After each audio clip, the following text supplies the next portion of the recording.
사실 이번 주가 한 주간 어떻게 보면 지표나 이벤트상으로 상당히 슈퍼위크였습니다.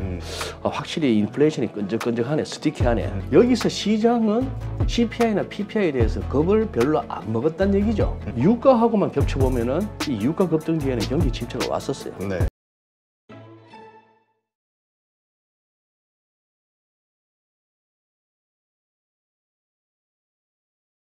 오늘 모신 분은 GFM 투자연구소 이진호 소장님입니다. 안녕하세요. 안녕하세요, 대표님. 네. 한 달 만이네요. 아, 그러게요. 제가 2주 전에 개인적 업무 때문에 못 뵀는데. 개인적 업무가 아니고 놀러 가신 거 아닙니까? 아이, 제가 그럴 수도 있겠죠. 지금 제가 알기로 우리 임수일 대표님 8.15 시작하시고 지금 몇 년째 지금 뭡니까? 뒤도 안 돌아보고 달려오신 게 몇 년째예요, 벌써? 뒤는 가끔 봤습니다. 뒤는 가끔 봤네. 근데 지금 그 최근에 네. 이 유가의 급등으로 인해서 또 사실 CPI도 그 암의 상장으로 인해서 좀 희석되긴 했습니다만 이 CPI도 좀 상황이 좀 안 좋은 것 같고 여러 가지 좀 악재가 미국 쪽에서 좀 불거지는 거 아니냐 걱정하시는 분들이 있더라고요. 예. 현재 시장 상황 한번 좀 설명해 주시죠. 시장 상황, 예. 사실 오늘 이제 9월 15일 금요일이고 어제 14일 날 우리 선물 옵션 만기일 맞아가지고 또 한 번 모처럼 시세감 났고 오늘 주말까지도 외국인들이 선물을 2만 개 넘게 사더만요. 그 뭐 수급으로 밀어붙이면은 그러고 나서 이제 사후적으로 우리가 쫓아가면서 이해하기 바쁜데 사실 이번 주가 한 주간 어떻게 보면 지표나 이벤트상으로 상당히 슈퍼위크였습니다. 그렇죠. 그죠? 그런데 우선 요거 한번 보시죠. 네. 지금 지난번 출연하고 나서 2주 사이에 어떤 시장 상황이었나 한번 보시면은 지금 요 화살표가 요점 9월 1일입니다. 9월 1일 날이 이제 해서 지금 여기까지 이렇게 하고 있는 거죠. 네. 하고 있는 건데 요때는 이제 8월 접어들어서 바로 그거 뭡니까 미국 국가신용 등급 강등하는 그거 이후로 8월에 우리 조금 조정이 좀 있었고 네. 그러다가 그러다가 이제 8월 후반부에 또 이렇게 반등 시도 나왔다가 9월 들어서 지금 뭐 이 정도에 그치고 있는 거죠. 이 정도에 그치고 있는데 여기서 이제 일단은 요거부터 한번 보입니다. 그냥 이렇게 저 같은 그림쟁이들이 차티스트들이 습관적으로 끊는 거 이거 의미를 한 번만 더 확인하시죠. 저점 확인되면 끌어오시면은 저항 구간 되죠. 그러면 현재로서는 이게 철저한 엄청난 지지 구간이 될 겁니다. 아마 이게 밑에서 올라오고 있는 이 황토색의 200일선하고 같이 힘을 발휘할 수 있을 거고요. 그러니 이거 4,200m로는 좀처럼 어렵다. 4,000 조금 더 가면 4,300m로도 어렵다. 이런 흐름이 나오는데 여기서 이 이동평균선들이 위에 있을 때 하고 이동평균선들은 아래쪽에 몇 개씩 깔아놓고 갈 때 하고 이게 역배열이 왜 정배열 아닙니까? 그렇죠. 이 정배열의 힘이란 게 느껴지고 오늘은 그냥 우리 통상적으로 서울에서 많이 쓰는 5, 20, 60, 120인데 21선 보시죠. 21선 보니까 여기 추세가 살아있다 하는 그런 의미입니다. 그리고 굉장히 현재 상황은 중립적이다 이런 얘기고 차라리 S&P 500 같은 큰 그림을 한번 보시면은 저는 이렇게도 한번 생각해 봅니다. 더 강하네요. 차트 흐름이. 그죠? 네. 저는 한번 이렇게도 한번 생각해 보면 지금 뭐 펀더멘털이 어떻고 뭐 경기 침체가 오네 만에 그걸 떠나가지고 지금 여기가 금융위기 왔을 때의 이 하락이거든요. 금융위기 왔을 때의 하락인데 금융위기 때의 저점 그리고 코로나 때의 저점 이렇게 연결해서 쭉 잡아 당기니까 하나의 채널이 의미가 있습니다. 채널이 의미가 있고 채널의 상단을 갖다가 다시 열었던 게 코로나 때 그 돈프로 해가지고 그냥 여기까지 온 거 아니에요? 그렇죠. 근데 이게 또 신기하게 이렇게 기존 채널의 높이만큼 가서 막혔어요. 그러다가 이번에 작년에 2022년에 그 조정이 오면서 연준이 베이비 스텝, 뭐 빅 스텝, 자이언트 스텝 밟아가면서 막 세상 막 깜짝깜짝 놀래키면서 했을 때 이거 물고 내려오나 다시 안으로 오나 했는데 이거 쉽게 돌아서서 이렇게도 한번 가설은 세워봅니다. 이미 한 단계 올라선 이 안에서 놀아야 되나 앞으로? 그 가능성도 한번 염두에 두는 거죠. 그 가능성도 염두에 두는데 나스닥은 이런 거고요. 나스닥은 지금 보시면은 이렇게 해서 지지선 보이고 저항선 보이는데 요거 구름대 열고 이 고점끼리 연결했던 이 단기 하락 추세선도 열고 전고점 가자, 전고점도 열어버리자 할 것 같으면은 뭐 무슨 근거로 그거는 모르겠고요. 네. 그래 된다면 또 한 번의 곰사냥이 되는 거죠. 그러니 우리 한 뭐 예를 들어서 쉬운 예로 한 80만 원 어라운드에서의 에코프로가 150만 원 2배 한 번 더 뛸 수 있었던 게 그냥 곰들이 크게 한번 패배한 거 아닙니까? 공매도 세력들이. 그렇죠. 네. 인버스 쪽이나. 인버스 쪽이나 그런 상황이죠. 그럼 이번에도 그러한 현상들이 나올 수 있다라는 건가요? 그러니까 항복을 한다는 얘기인가요? 지금 이제 실제 그 이 안에의 포지션이 어떤지는 모르겠습니다만 지금 보니까 미국도 개인들은 어지간하면 조금만 밀리면 사고 싶어 하고요. 또 기관들 같은 경우에는 뭐 레이 달리오를 비롯해서 이렇게 나름대로 월가에서 영향력 있는 사람들, 제이미 다이먼도 그렇고 할 것 없이 기회 있을 때마다 하는 얘기가 너무 좀 낙관적인 거 아닌가? 우리 지금 여러 리스크가 있는데 뭐 이런 얘기들을 하잖아요. 그렇죠.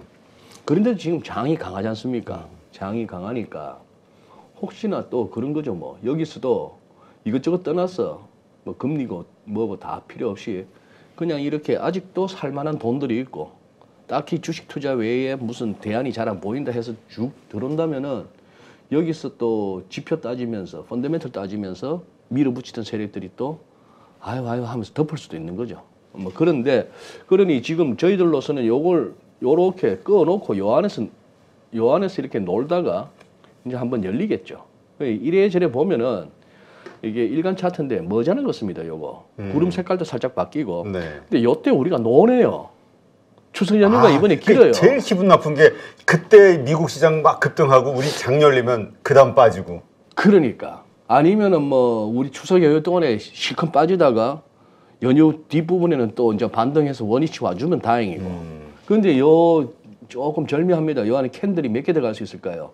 오늘 포함해서 한 대여섯 개 하고 나면 요 구름대 색깔도 바뀌고 면 좌우지간요 우리 이제 추석 연휴 이후가 여기서 이쪽 위냐 아래냐가 아니면 그 전에도 열릴 수는 있겠습니다만 그런 상황인데 굉장히 크리티컬한데도 살짝 지금 위가 가능할까 싶은 생각도 드는 거예요. 요 보세요.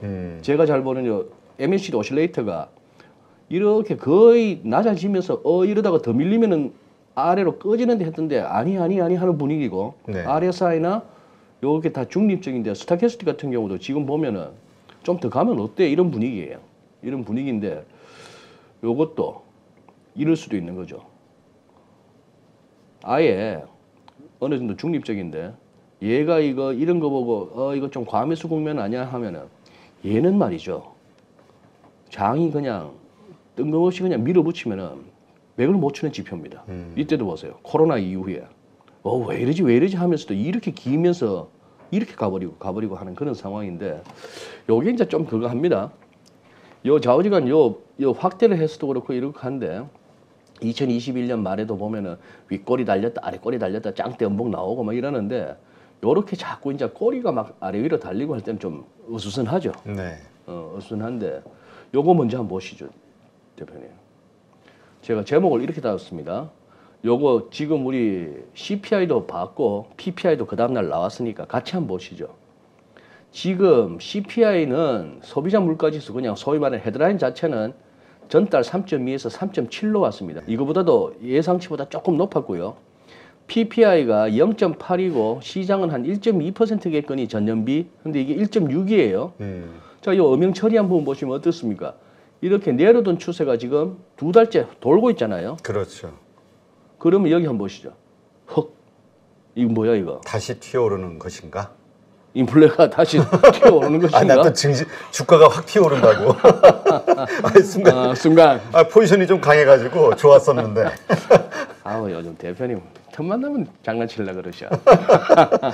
자, 이거 보시죠. 그래서 또 이제 요즘 또 보는 게 그거잖아요. 전년비도 전년비지만 전월비 오잖아요. MOM. 네. 전월비도 지금 CPI, PPI 같이 한번 보시죠. 같이 보면은 CPI는 뭐 전달에 0.2%, 0.2%가 소위 말해서 곱하기 12 정도 해보세요 하면 한 2.4, 2.5. 아니 그러면 뭐 연준 목표차고 별 차이 없네 했는데 0.6은 또 얘기가 다르죠. 그렇죠. 그리고 이건 7.2가 넘어가 버리는데 곱하기 12 하면 이 페이스로 매달 간다면은 연간 7% 중후반이다 이 말이죠. 네. 자 그런데 PPI도 보시면은 0.4 이렇게 됐고 그거 하기 끝내 0.7입니다. 자 그렇다면 어떻죠? 확실히 인플레이션이 끈적끈적하네, 스티키하네. 그러니 여기서 헤드라인 지표를 봤을 때는 시장이 찝찝합니다. 그런데 제목부터 보시죠. 괜찮아. 이럴 때는 거는 봐야지. 거는 지표를 보는 거야가 아니고 보는 거얌. 아, 잠깐 좀 귀여워. 소름이 갑자기 돋아가지고 아니 소장님이 또 거얌 그러니까 이것도 갑자기 좀 귀엽지 않았습니까? 오한이 들어오네. 오한이 들었습니까? 얼굴이 홍시가 되셨습니다. 저도 지금 해놓고 나니까 참 아우 우리 착즙 선생이 보면 또 옆에서 얼마나 놀렸을까. 그러게요. 그죠? 아이, 그걸 먼저 개가 한번 우리 착즙하고 저 추석 때 한번 같이 방송 한번 하시죠. 지금 보시면 4.3이죠. 네. 4.3 전달 4.7에서 아직도 내려오고 있습니다. 그리고 PPI는 시장 예상보다 같고 전달보다 조금 내려왔어요. 근원은 이거하고 다르잖아요. 지금 이 머리를 확 다시 드는 이거 헤드라인하고는 좀 다르죠. 근원은 그렇죠. 전년비가 전월비도 보니까 자 전월비도 그는 CPI는 0.3 그리고 요건 PPI는 오히려 0.2이네요. 그러면 또 이런 제목이 가능하지 않아요? 이 정도면 견딜만 한 거 아니야? 그러게요. 사실 그 이번에 그 PPI도 그렇고 CPI도 그렇고 그렇게 긍정적이지를 않아가지고 미국 시장이 좀 흔들리지 않을까 생각했는데 뭐 암의 효과라고 하기도 합니다만 어쨌건 버티는 거 보면서 근데 이게 보통 우리가 시장이 강할 때는 악재가 악재의 힘을 발휘 못 하잖아요. 네. 최근까지 계속 힘들어 하다가 이게 그렇게 좀 강한 장으로 바뀌는 거 아닌가라는 느낌적 느낌 이런 게 좀 들어와요, 저는.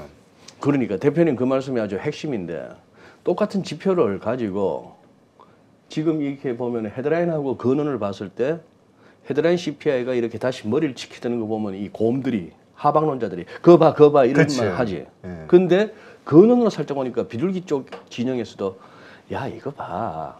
이 유가 다시 이러다가 안정되고 이러면 괜찮은 거야 라고 할 수 있는 부딪힐 수 있는 건데 여기서 시장은 CPI나 PPI에 대해서 겁을 별로 안 먹었다는 얘기죠. 그렇다면 지금 거기서 우리가 유추할 수 있는 거는 뭐 기관이나 이렇게 이쪽인지 아니면 개인의 힘인지는 모르겠으나 시장이 아직도 힘이 있다 하는 느낌은 듭니다. 네. 예.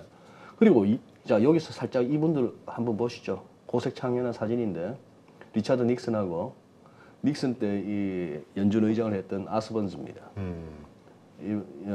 내가 바로 근원 인플레이션 개념 만든 사람이야. 이때 하도 유가가 폭등을 하고 인플레가 난리가 치니까 그때는 코어 CPI, 코어 PPI 개념이 그렇죠. 없었거든요. 뭐 유가 뛰고 뭐 곡물가 뛰고 하면은 이게 뭐 말도 아니게 뛰니까 그간 빼보고 한 지표 만들어 보자 했던 그런 상황입니다. 일종의 착시 내지는 속임수죠. 그런 상황인데요. 그리고 요것도 괜찮았습니다. 저는 요거하고 해서 컨비네이션을 보고 싶거든요. 소매 판매. 네. 소매 판매를 보고 싶었는데 만약에 시나리오가 이거였어요. 월가 쪽이나 여의도 쪽에서 야, 이 장 안 좋아질 거야라고 했던 사람들이 기대했던 시나리오는 인플레가 다시 이렇게 머리를 들고 소매 판매는 꺾이는 거예요. 그러면 딱 요 하방 배팅을 노리고 있거나 포지션 구축했는 선수들이 바로 들고 나올 단어가 그봐 스태그플레이션이야. 그죠? 인플레이션은 인플레이션대로 가고 경기는 자꾸 죽고 그게 스태그플레이션이에요. 그렇죠. 이게 그건 한 4, 50년 만에 듣는 단어예요. 스태그플레이션 단어는. 근데 이게 살아있는 거예요. 소비가. 전달 2.64인데 전년비 2.47이고 전월비 시장 예상 0.2인데 0.6%인 거예요. 제목. 살아있네. 안 재밌다. 확실히 제가 이거 오늘 제목에 신경 많이 썼는데 뭐 대표님 전혀 안 웃으시네. 네, 앞으로는 절대 신경 쓰지 마세요. 아니, 그냥 저 소장님은 그냥 가끔 은 이런 것만 보내주시면 됩니다. 은이나 하고 화나 내지 마라. 화만 내지 마세요. 버럭거리지나 마라. 그것만 해도 다행이다. 괜히 이런 걸로 뭐 우리 소장님 별명을 버럭 소장님으로. 네. 그런 상황이었습니다. 그런 상황이었는데 이제 결국은 유가가 관건인 것 같아요. 그렇죠. 예. 그러니까 참 이 시점, 그러니까 말씀하신 대로 여기에서 저런 어떤 부정적인 어떤 지표가 분명히 있음에도 불구하고 또 네. 긍정적인 것도 있으니까. 예. 그러니까 말씀하신 대로 이 긍정적인 게 힘을 발휘하는 이런 상황이 됐을 때는 지금 인버스 공매도 쳤던 미국에도 네. 뭐 엄청나더라고요 기관이. 그럴 거예요. 거기서 이제 쇼커버링 이게 나올 수 나왔을 있는 때 거죠. 이게 또 슈팅이 나올 수 있다. 또 한 단계 슈팅이 나올 수 있는 거죠. 그런데 지금 이제 말씀하신 대로 이 돌발 악재 변수 이게 이제 유가에 예. 지금 벌써 90불 WTI가 90불 넘었죠. 네. WTI도 90불을 넘었고 지금 이제 요즘은 이제 사실 브렌트유를 가지고 기준으로 삼아서 얘기하니까 옛날에는 사실 WTI가 늘 브렌트보다 비쌌습니다. 그런데 언제부턴가 이게 한 뒤집어져 가지고 얘가 90이면 뭐 한 85 WTI 뭐 이런 어떤 차이로 쭉 왔는데 우선 요거 한번 보시죠. 저 같은 사람은 일단 뉴스나 뭐 그것도 쫓아는 가지만 일단 뭐가 이렇게 이슈가 되면 차트부터 한번 뒤져보거든요. 차트부터 뒤져보니까 자 유가 이렇게 해서 이렇게 떨어집니다. 자 보시면은 그러니 2022년 한 6월 이 무렵 보세요. 120 몇 불 하던 시절 아닙니까? 그렇죠. 재작년. 네. 재작년 6월 이러다가 또 재작년 6월이 뭐였습니까? CPI 9% 찍고 할 때 아닙니까? 그러고 나서 이렇게 쭉 떨어졌으니 2023년 접어들면은 이 무렵까지는 어쨌거나 CPI가 많이 내려올 근거가 됐잖아요. 네. 그다음 이제 돌기 시작했으니 이제 조금 걱정되는 와중에 일단은 이 200일선도 올라서 버렸습니다. 이거 보시죠. 이 굵직하게 해놓은 뭐 200일선 하는 거는 이제 워낙에 월가에서 이렇게 트레이딩하는 선수들이 또 기술적으로 많이 보고 있고 하니까 거기다가 자 이 선 올라섰죠. 네. 그랬다가 한번 내려와서 쌍바닥 확인하고 여기서 한번 막혔죠. 막혔으니까 또 한번 꺼두는 겁니다. 꺼뒀는데 이번에는 딱 두어 번 만에 그냥 탁 열어버렸어요. 열어서 87불을 열었다. 그러면 또 저 혼자 이러는 게 아니고 아마 원유 선물하는 선수들은 매일 이거 체크할 겁니다. 일단 한번 꺼볼 거예요. 피보나치를. 그러면은 이 하락의 첫 번째 저항 38.2%가 97불이 나옵니다. 그 다음 절반 돌리면 105불. 61.8%까지 풀로 돌리면은 113불 근처까지. 그런 상황인데 97 내지는 100불 뭐 조금 더 갈 수 있나? 이거 한번 시작한 김에 가보자 하는 그런 어떤 매매가 이루어지고 있을 거라고 본단 말이죠. 그렇죠. 큰 그림 한번 보시죠. 큰 그림 보시면은 20세기 그때만 해도 뭐 10불 안팎에 이게 148불 가죠. 148불 가는데 여기서도 드리고 싶은 말씀. 비트코인에도 이 차트 나오거든요. 지금 우리 초전도체, 맥신, 네. 무슨 뭐 등등 할 것 없이 뭐 심지어 2차 전지주라고 부르기도 좀 이상한 애들 그런 진짜 2차 전지주 말고 그런 가운데도 이런 각도 나오거든요. 그렇죠. 지금 갑자기 뜬금없이 무슨 보험주도 막 이런 각도 나오거든요. 무슨 업종 할 것 없이 옛날에 뭐 신라젠도 이랬고요.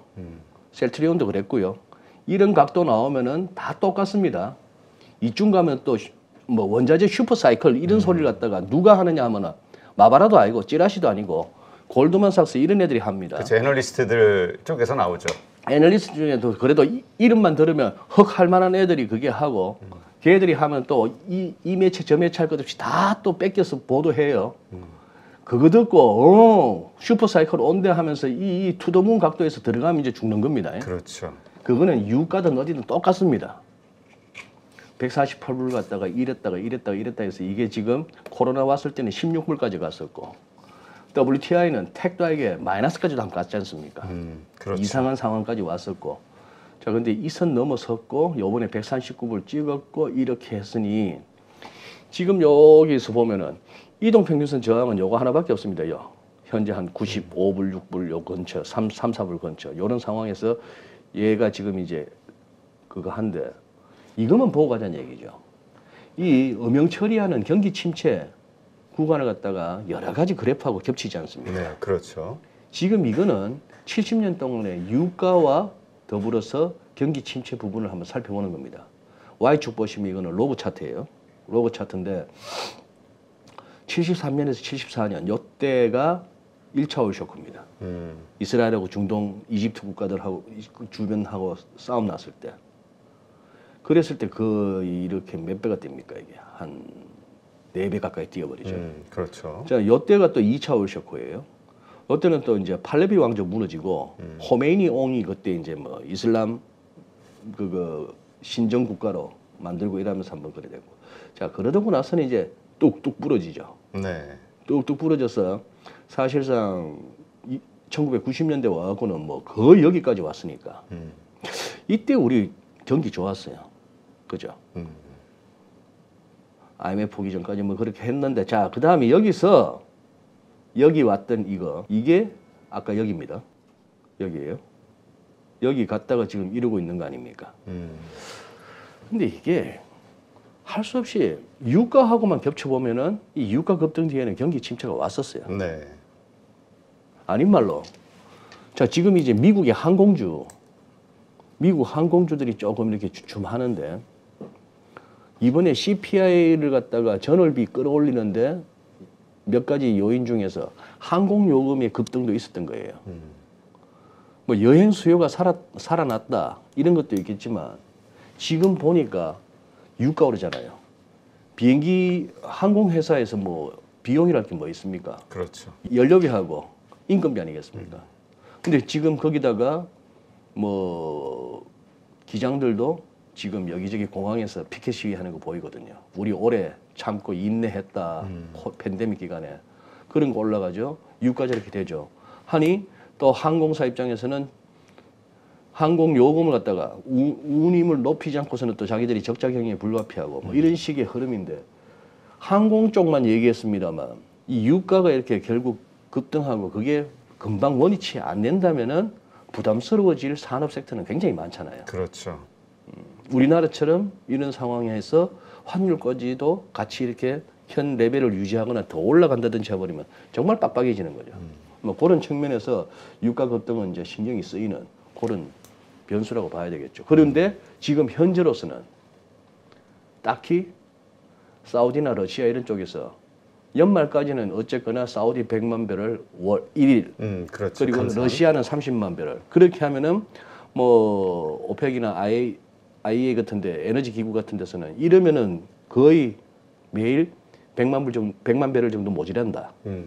그리고 거기다가 미국은 또 역대급으로 전략 비축료 작년에 풀면서 중간선거 있던 그렇죠. 해에 당장 주유소 기름값 내리겠다고 전략 비축료라는 큰 칼을 써보면서 이게 또 재고가 역대 최저더라니까 또 이것도 채워야 되고 이런 상황인데 그러면 감산까지 하는 러시아하고 사우디 입장에서는 소위 말하는 P 곱하기 Q에서 감산을 했으니 Q는 줄겠으나 그거보다 더 빠른 속도로 국제 유가가 올라버리면 이쪽은 미치는 장사가 아닌 거죠. 그렇죠. 거기에다가 정치적으로 얻어낼 거 얻어내고 뭐 그런 구도가 보인다면은 유가가 지금 조금 투기적 거래도 가세했겠습니다만 쉽게 깔아앉지는 않겠다는 걱정거리는 생깁니다.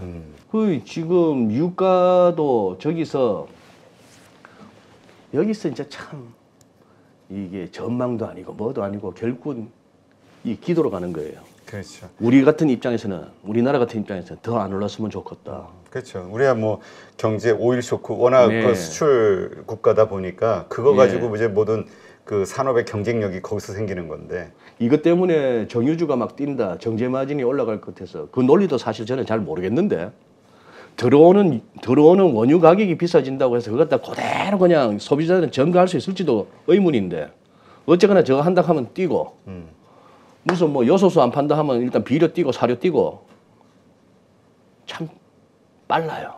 그렇죠. 그 세력들이.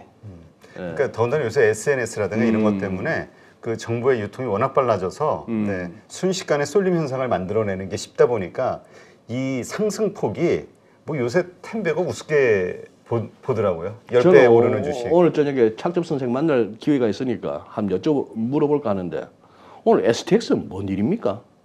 웃기는 거잖아요. 그 종목 물어보시고 나서 문자 좀 보내주십시오. 그럴까요? 그런 거죠. 네. 일중 변동 보니까 뭔지 그냥 뉴스 쪼가리 하나밖에 없던데 뭐 신한은행하고 뭐 야 이거 해도 너무한 거 아닙니까? 아무리 돈 넣고 돈 먹기지만. 그렇죠. 하여튼 지금의 이런 불확실성이 가득한. 네. 그래서 분명히 이렇게 여러 가지 뭐 잡힌다면은 오히려 이제 그 곰 세력들의 그 인버스 공매도 세력들의 항복 또 선언이 항복을 나올 거고. 그러지 않다면 이제 더 원래 이게 무너질 때 더 갖다가 막 쏟아붓잖아요. 갖다 부을 수도 있는. 그럼 더 힘들어지는 상황이 나올 수도 있고. 예. 그렇게 봐야 그런데 되겠군요. 모두에 말씀드린 미국 증시 차트를 보면은 기술적으로만 보자면은 잘 안 밀릴 것 같다 하는 생각은 듭니다. 그러면 곰의 항복이 나올 것 같은데요.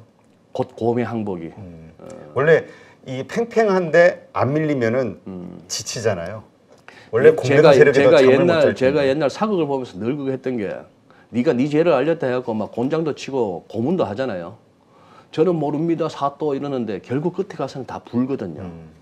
좀 덜 맞고 얘기하면 좋을 텐데. 네, 오늘 참 무리를 많이 하시는군요. 네, 알겠습니다.